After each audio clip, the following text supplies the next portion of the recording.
Hello students, last video में हमने सीखा था कि मोलर मास किस तरह से कैलकुलेट किया जाता है और इसके लिए हमने 3 इजी स्टेप्स यूज़ किए थे और डिफरेंट कंपाउंड्स के मोलर मासेस भी कैलकुलेट किए थे। तो आज भी हम मोलर मास ही कैलकुलेट करेंगे डिफरेंट कंपाउंड्स के, लेकिन यहाँ पर जो कंपाउंड्स हैं वो थोड़े कॉम्प्लिकेटेड हैं।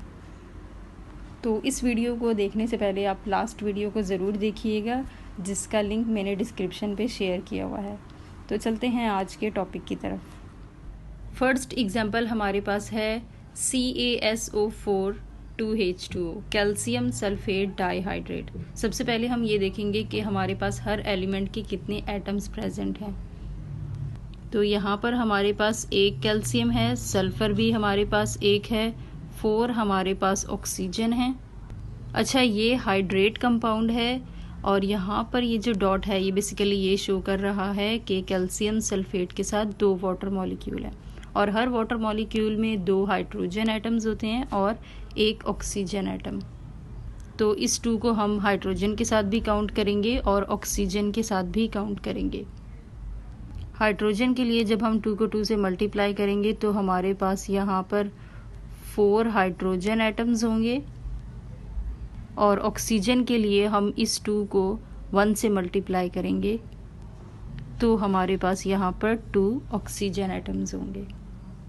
नेक्स्ट स्टेप में हम इन एटम्स के एटॉमिक मासेस देखेंगे। तो कैल्शियम का एटॉमिक मास होता है 40.1 और सल्फर का एटॉमिक मास होता है 32.1। ऑक्सीजन का एटॉमिक मास होता है 16.0। क्योंकि यहाँ पर हमारे पास 4 ऑक्सीजन के एटम्स हैं तो इसलिए हम 4 को 16.0 से मल्टीप्लाई कर देंगे।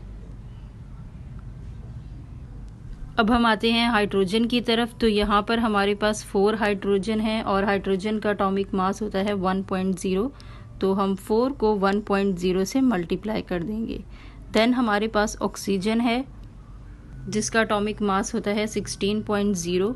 यहाँ पर 2 ऑक्सीजन के एटम्स हैं तो इसलिए हम 2 को 16.0 से मल्टीप्लाई कर देंगे। मोलर मास निकालने के लिए हम इन सब एटॉमिक मासेस को आपस में ऐड करेंगे तो मोलर मास हमारे पास आ जाएगा 172.2 ग्राम्स पर मोल। सेकंड एग्जांपल हम देखते हैं एल्युमिनियम सल्फेट की। तो यहाँ पर हमारे पास एल्युमिनियम के 2 एटम्स हैं, सल्फर के हमारे पास 3 एटम्स होंगे। क्योंकि ये जो ब्रैकेट्स के बाहर 3 लिखा हुआ है इसे हम सल्फर के साथ भी काउंट करेंगे और ऑक्सीजन के साथ भी काउंट करेंगे। तो सल्फर के लिए हम 3 को 1 से मल्टीप्लाई करेंगे तो हमारे पास 3 सल्फर के एटम्स होंगे। ऑक्सीजन के लिए हम 3 को 4 से मल्टीप्लाई करेंगे तो हमारे पास 12 ऑक्सीजन के एटम्स होंगे। अब हम इन एटम्स के एटॉमिक मासेस देखेंगे। तो एल्युमिनियम का एटॉमिक मास होता है 27.0।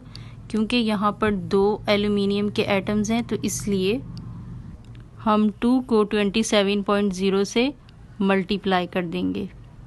सल्फ़र के हमारे पास 3 एटम्स हैं और सल्फ़र का एटॉमिक मास होता है 32.1, तो यहाँ पर हम 3 को 32.1 से मल्टीप्लाई कर देंगे। देन हमारे पास ऑक्सीजन है और ऑक्सीजन के हमारे पास यहाँ पर 12 एटम्स हैं और इसका एटॉमिक मास होता है 16.0, तो हम 12 को 16.0 से मल्टीप्लाई कर देंगे। मोलर मास निकालने के लिए हम इन सब एटम्स के एटॉमिक मासेस को आपस में ऐड करेंगे तो मोलर मास हमारे पास आ जाएगा 342.3 ग्राम्स पर मोल। एक और हम हाइड्रेट कंपाउंड की एग्जांपल लेते हैं CuSO4 5H2O, copper 2 sulphate pentahydrate. तो यहाँ पर हमारे पास एक कॉपर है, सल्फर भी हमारे पास एक है और ऑक्सीजन 4 है। हाइड्रोजन के लिए हम इस 5 को 2 से मल्टीप्लाई करेंगे तो यहाँ पर 10 हाइड्रोजन होंगे और ऑक्सीजन के लिए हम 5 को 1 से मल्टीप्लाई करेंगे तो यहाँ पर हमारे पास 5 ऑक्सीजन के एटम्स होंगे। नेक्स्ट स्टेप में हम इन एटम्स के एटॉमिक मासेस को आपस में ऐड करेंगे कॉपर का एटॉमिक मास होता है 63.5, सल्फ़र का एटॉमिक मास होता है 32.1, ऑक्सीजन का एटॉमिक मास होता है 16.0। यहाँ पर 4 ऑक्सीजन के एटम्स हैं, तो इसलिए हम 4 को 16.0 से मल्टीप्लाई कर देंगे। हाइड्रोजन के हमारे पास 10 एटम्स हैं और हाइड्रोजन का एटॉमिक मास होता है 1.0, तो हम 10 को 1.0 से मल्टीप्लाई कर देंगे। और ऑक्सीजन के यहाँ पर हमारे पास 5 एटम्स हैं और ऑक्सीजन का एटॉमिक मास होता है 16.0, तो हम 5 को 16.0 से मल्टीप्लाई कर देंगे। मोलर मास निकालने के लिए हम इन सब एटम्स के एटॉमिक मासेस को आपस में ऐड करेंगे, तो मोलर मास हमारे पास आ जाएगा 249.6 ग्राम्स पर मोल।